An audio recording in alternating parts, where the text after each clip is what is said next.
కూర్చొని మీరు కాంట్రాక్ట్లు వేస్తే కాంట్రాక్ట్లు వేసిన వాళ్ళందరినీ మేము బెదిరించేస్తాం, జైల్లో పెడతామంటే ఏమనుకుంటున్నారా మీరంతా?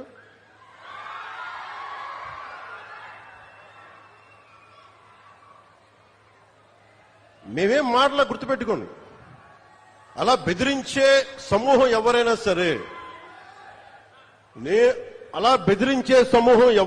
సరే, మిగతా వారి గురించి నాకు తెలియదు.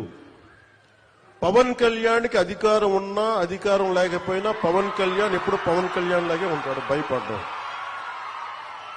చాలా ఇంట్లోంచి బయటకు వచ్చేటప్పుడు తిరిగి వెళ్తాం లేదు అని డిసైడ్ అయ్యే వస్తాం.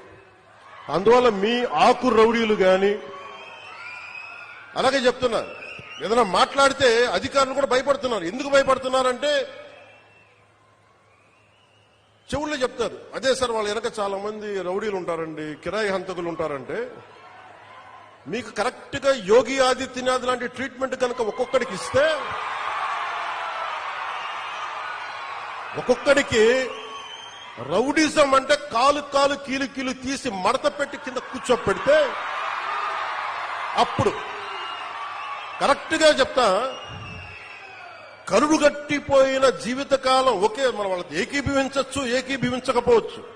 నక్సలైట్స్ తోటి, వామపక్ష తీవ్రవాదులతో మనం ఏకీభవించవచ్చు, ఏకీభవించకపోవచ్చు.